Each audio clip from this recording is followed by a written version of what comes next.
అందరూ బాగున్నారా? యాక్చువల్లీ నేను ఎందుకు ఈ వీడియో చేస్తున్నానంటే బిగ్ బాస్ గ్రాండ్ ఫినాలే అయిపోయిన తర్వాత నేను కొన్ని విజువల్స్ చూశాను. అది చూసి చాలా బాధపడ్డాను.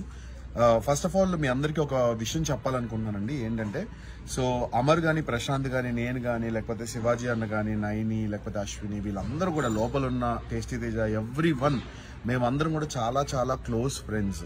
కొన్ని విజువల్స్ చూశాను. గేట్ ని గట్టిగా తనడం, నేను చంపేస్తాను, నరికేస్తాను అనడం, లేకపోతే కార్లు పగలగొట్టడం, ఇవన్నీ ప్లీజ్ స్టాప్ చేయండి. ఎందుకంటే కొంచెం ఆలోచించండి. మేమందరం చాలా క్లోజ్ ఫ్రెండ్స్. మేము బయటకు వచ్చిన తర్వాత అందరినీ కలుస్తున్నాము, అందరం చాలా హ్యాపీగా ఉంటున్నాము. ఒకరికొకళ్ళు ఈవెంట్స్ అయ్యి చెప్తున్నారు, ఒకరికొకరు మేము డబ్బులు సంపాదించుకుంటున్నాము, మేమంతా బాగానే ఉన్నాం. మీరు మీ కెరియర్ని, మీ ఫ్యామిలీ కెరియర్ని పాడు చేసుకోకండి please, it's my request. And ఇంకోటి ఏంటంటే నేను అక్కడి నుంచి బయలుదేరినప్పుడు, అన్నపూర్ణ గేట్ నుంచి బయలుదేరినప్పుడు నన్ను అందరూ చాలా బాగా రిసీవ్ చేసుకున్నారు. నా కార్ అయితే ఏం డ్యామేజ్ కాలేదు, మంచిగా ఉంది, అంతా బాగానే ఉంది. బట్ నేను నిజంగా చెప్తున్నా, మేమందరం కూడా చాలా కష్టపడి పైకి వచ్చాము. నార్మల్ పొజిషన్ నుంచి మీలాగా మేము కామన్ మ్యాన్ లా ఉండి చాలా కష్టపడి అన్ని చేసి, ప్రతి ఒక్కళ్ళు, నేను ఒక్కనే కాదు, అమర్ గాని ఎవ్రీవన్ చాలా కష్టపడి పైకి వచ్చారు. పల్లవి ప్రశాంత్ ఇప్పుడు ఒక టాప్ పొజిషన్కి వచ్చాడు. సో మీరందరూ కూడా మీరు యాజ్ అ కామన్ మ్యాన్ గా మీరు వాటికి సపోర్ట్ చేసి మీరు తనని గెలిపించినందుకు మేము చాలా హ్యాపీ, మీరు చాలా హ్యాపీ, ఎవ్రీవన్ ఆర్ హ్యాపీ. కానీ కష్టపడి సంపాదించుకున్న వాళ్ళ ప్రాపర్టీస్ గీతు కానీ, అమర్ కార్ కానీ, లేకపోతే అశ్విని కార్ కానీ, అవి లక్షల్లోకి అవుతాయండి. అది రిపేర్ చేయించుకోవాలంటే వాళ్ళకి పాపం కదా. సో కొంచెం మీరు కూడా ఆలోచించండి. ఇది పర్సనల్ గా తీసుకోకండి. Bigg Boss is just a game. ఆ హౌస్ లో ఉన్నంత వరకే. తర్వాత బయటకు వచ్చిన తర్వాత మేమందరం చాలా క్లోజ్ ఫ్రెండ్స్ లా ఉంటాం. మీరు చూసే ఉంటారు. తేజ గానీ, నేను గానీ, వాడు నన్ను నామినేట్ చేసినా కూడా నేను ఎంత క్లోజ్ గా మూవ్ అవుతున్నా, వాడు నాకు బెస్ట్ ఫ్రెండ్ అయిపోయాడు. సో బయటకు వచ్చిన తర్వాత మాకు ఎటువంటి కోపాలు తాపాలు అయితే ఉండవు. మీరు సేఫ్ గా ఉండండి, మీ కెరీర్ గురించి ఆలోచించండి, మీరు మంచి పొజిషన్ కి రావాలని ఆలోచించండి, మీలో ఎవరన్నా మళ్ళీ కామన్ మ్యాన్ గా బిగ్ బాస్ కి రావాలని ఆలోచించండి తప్ప ఇలా కొట్టేస్తాను, చంపేస్తాను, నరికేస్తాను వాళ్ళ పర్సనల్ లైఫ్ లోకి మాత్రం వెళ్ళకండి. మొన్న కార్లో అమర్ వాళ్ళ అమ్మగారు కూడా దెబ్బలు తగిలాయి. So please it's my request అందరికి, కొంచెం మీరు కూల్ డౌన్ అవ్వండి, కామ్ డౌన్ అవ్వండి. ప్రశాంత్ విన్ అయిపోయాడు, బిగ్ బాస్ అయిపోయింది, మేమందరం హ్యాపీ, మీరందరూ హ్యాపీ, మనందరం సరదాగా లైక్ ఎంజాయ్ చేద్దాము వాడి గెలుపుని. మేమందరం చాలా క్లోజ్ ఫ్రెండ్స్. మీరు కూడా అందరూ కొంచెం సైలెంట్ అయ్యి కూల్గా ఉండండి, ఎవరిని హర్ట్ చేయకండి. మీరు పోలీస్ కేసులు, మీ ఫ్యామిలీకి పైన పోలీస్ కేసులు మీరు తెచ్చుకోకండి. తప్పుడు మెసేజ్లు, రాంగ్ కామెంట్లు, రాంగ్గా ట్రోల్ చేయడం కూడా ప్లీజ్ చేయకండి. సరదాగా మీమ్స్ చేస్తే వి ఎంజాయ్. మేము ప్రతి ఒక్క మీమ్ని కూడా ఎంజాయ్ చేస్తాం బిగ్ బాస్లో. Thank you so much for everyone. Love you all. Stay safe. అందరికీ నమస్కారం. ఎలా ఉన్నారు అందరూ? Thank you so much each and everyone. ఇరు రాష్ట్రాల ప్రజలకు అందరికీ పాదాభివందనం. నన్ను ఇక్కడి దాకా తీసుకొచ్చారు. మీ ఇంట్లో ఒకటిగా నన్ను చూశారు. ఇంతకన్నా నేను చెప్పుకోవడం అంటూ ఏమీ లేదు. గెలవలేను అనుకున్న వాడిని గెలుపు దాకా తీసుకొచ్చి గెలిపించారు. అంతకన్నా నాకు ఇంకా వేరే అదృష్టంగా నేను ఏమి ఫీల్ అవ్వట్లేదు. Thank you so much to each and everyone. And బాధాకరమైన విషయం ఏంటి అంటే, అందరూ చాలామంది అడుగుతున్నారు. నేను దాని గురించి పెద్దగా అనుకోలేదు. ఆ బాధలో ఉండిపోయాను. చాలా బాధపడ్డాను. కారద్దాలు పగలగొట్టారు, బయటికి రా, నీ అంతా చూస్తా అన్నారు. నేను ఒక్కడనే ఉన్నప్పుడు మీ ఇష్టం వచ్చింది చేసుకోండి, నాకేం భయం లేదు, ఎవరికి భయపడాల్సిన అవసరం లేదు. కానీ మన ఇంట్లో కూడా ఒక అమ్మ ఉంటుంది, ఒక అక్క ఉంటుంది, ఒక చెల్లి ఉంటుంది, ఒక భార్య ఉంటుంది. వాళ్ళు మన పక్కన ఉన్నప్పుడు మనం ఎలా ప్రవర్తించాలి అనేది కూడా మనం కొంచెం ఆలోచిస్తే బాగుండు అని నా అభిప్రాయం. అద్దాలు పగలగొట్టినప్పుడు ఆ అద్దం పెంకులన్నీ వచ్చి మా అమ్మగారి మీద పడ్డాయి, తేజు మీద పడ్డాయి. ఏమీ ఎవరికి కాలేదు కాబట్టి సరిపోయింది. అదే ఆ పెంకుల వల్ల ఏదైనా జరిగిందంటే, ఆ రాళ్ళ వల్ల తల పగిలి ఎవరికైనా ఏదైనా జరిగిందంటే, నేను ఈరోజు ఎవరిని కోల్పోయేవానో నాకు తెలియదు.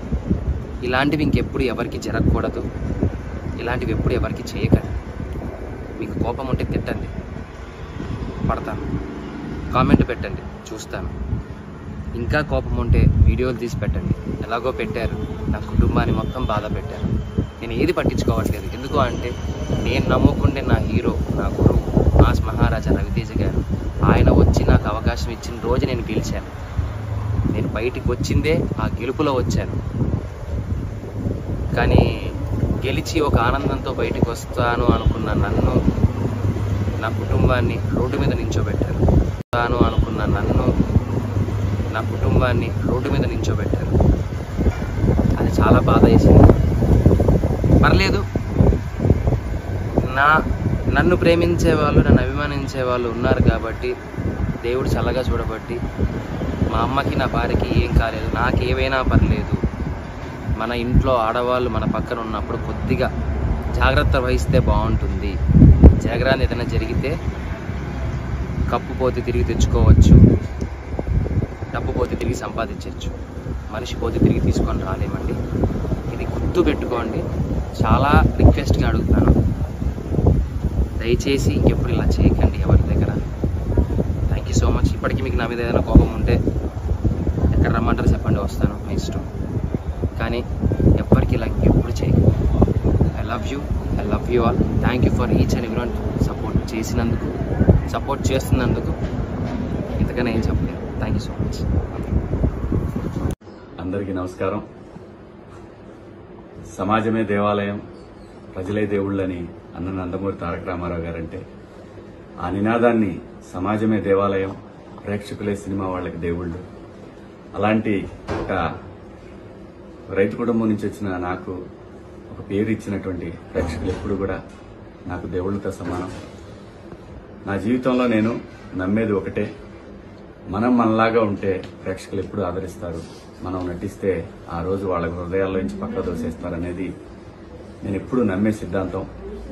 అలాగే నా కోసం అహర్నిశలు పనిచేసినటువంటి అభిమానులందరికీ కూడా మీకు చేతులెత్తి నమస్కరిస్తూ మీకు పాదాభివందనాలు తెలియజేసుకుంటున్నాను. బిగ్ బాస్ సీజన్ 7 జర్నీ నా లైఫ్లో ఒక మధురానుభూతి. ఈ పాఠశాలలోకి లైఫ్లో ఒక్కసారి అడ్మిషన్ దొరికింది ఏ మనిషికైనా. సో అలాంటి అవకాశం నాకు ఇచ్చిన స్టార్ మాకి, ఎండమోల్కి నేను సదా రుణపడి ఉంటాను. ఇక్కడ బిగ్ బాస్ ఆట అనగానే ప్రతి వాళ్ళు కూడా అక్కడికి వెళ్ళి గొడవలు చేయాలి, స్ట్రాటజీలు ప్లే చేయాలి, దాని తర్వాత అవసరమైతే కుట్టుకునే స్థాయి దాకా వెళ్ళాలి అనేటటువంటి ఒక దురభిప్రాయంలో ఉన్న వాళ్ళందరికీ కూడా కాదు. ఇది నిజంగా ఒక పాఠశాల, దీంట్లో డిసిప్లిన్ చాలా అవసరం, ఇది మనకి లైఫ్ పాఠాలు నేర్పుతుంది అనేది చెప్పాలనుకున్నాను. ఈ షో ద్వారా అందరికీ చెప్పాను. ఆ అవకాశం నాకు స్టార్ మా ఇచ్చింది. ఈ షోలో ముఖ్యంగా నాకు మొదటి సినిమా అవకాశం ఇచ్చినటువంటి నాగార్జున బాబు గారు ఎంత అద్భుతంగా ఆయన నుంచి కూడా హౌస్లో జరిగేటటువంటి మనం చేస్తున్నటువంటి మిస్టేక్స్ని చాలా అందంగా అందరికీ నచ్చే విధంగా చెప్పడం అనేది ఈ షోలో హైలైట్గా అనిపించింది నాకు. ఎందుకంటే ఆయన ఇండస్ట్రీలో ఎంతోమంది దర్శకుల్ని, ఎంతోమంది ఆర్టిస్టులను పరిచయం చేశారు. అటువంటి ఒక సూపర్ స్టార్ ఈ షోకి హోస్ట్గా ఉండటం అనేది నిజంగా కంటెస్టెంట్లకి అదృష్టం. ఈ సీజన్ 7లో కూడా బాబు గారే ఉండటం అనేది డెఫినెట్గా ఒక సాటి ఆర్టిస్ట్గా చాలా గర్వంగా అనిపించింది నాకు. ఆయన ప్రతి వారం ఒక మాస్టర్ లాగా అందరికీ చెప్పడం, అందులో ముఖ్యంగా నాకు అవకాశం ఇచ్చినటువంటి దేవుడు నాగార్జున బాబు గారు, ఆయన చెప్పడం అనేది నాకు చాలా బాగా అనిపించేది. మాట్లాడదాం అనగానే నేను ఎక్కడా కూడా భయపడే మనిషిని కాదు. అలాంటిది బాబు గారి దగ్గరికి వచ్చేసరికి 1కి 100 సార్లు ఆలోచించి మాట్లాడేవాడిని. ఏదైనా తక్కువ మాట్లాడాలి, ఎక్కువ మాట్లాడకూడదు అనేది చాలా బలంగా ఎప్పుడు నేను ధైర్యంగా మాట్లాడతా. బాబు గారితో కూడా ధైర్యంగానే మాట్లాడాను, కానీ చాలా తగ్గి మాట్లాడేవాడిని. ఎందుకంటే నేను ఆ గౌరవం ఇవ్వకపోతే నేను మనిషిలాగా కాదు. సో అటువంటి పరిస్థితుల్లో ఆ షోలో నాగార్జున బాబు గారు నాకు ఎన్నో విలువైనటువంటి సూచనలు చేశారు. వారికి కూడా ఈ షో సక్సెస్లో వారిది ప్రధాన పాత్ర. ఆ షోలో నేనంటాం నా అదృష్టంగా భావిస్తూ బాబు గారు మీకు సదా రుణపడి ఉంటాను. చాలా మంది రకరకాలుగా మాట్లాడుకుంటున్నారు. స్టార్ మా వాళ్ళు శివాజీని వెనకాల పెట్టారు, అక్కడ పెట్టారు, ఇక్కడ పెట్టారు, వేరే వాళ్ళని ముందుకు తీసుకొచ్చారు. ఇవన్నీ నేను ఒప్పుకోను. ఎందుకంటే వాళ్ళు ఒక పద్ధతి ప్రకారం ఒక ఫార్మెట్లో వెళ్తారు. దాని ప్రకారమే ఈరోజు ఓటింగ్ జరిగింది. దాంట్లో విజేతగా నా బిడ్డ పల్లవి ప్రశాంత్ గెలిచాడు.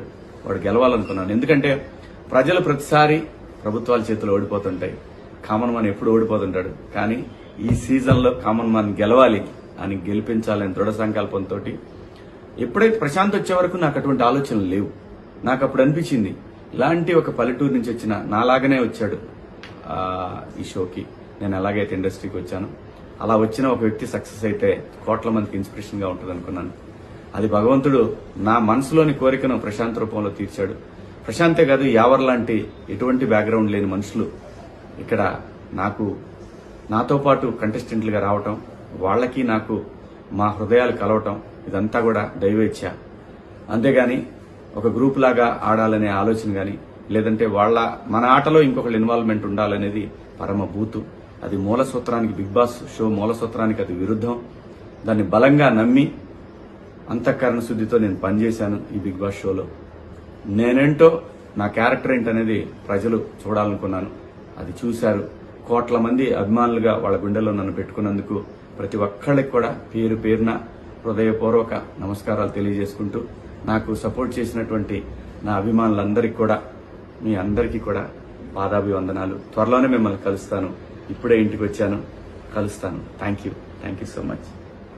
ఇప్పుడే మేము బిగ్ బాస్ గ్రాండ్ ఫినాలే చేసుకుని బయటకు వచ్చామండి. See look at this car. అసలు ఈజ్ దిస్ ద వే అండి? Fan following is fine, fans is fine. కాకపోతే ఇంత ఇంత ఇంత గ్లాస్ బ్రేక్ చేస్తే మేము ఏమైపోవాలండి చెప్పండి? ఇది ఒక్కటే కాదు, వెనకాల అది ఒక్కటే కాదు, ఫ్రంట్ కూడా ఒకసారి అండి.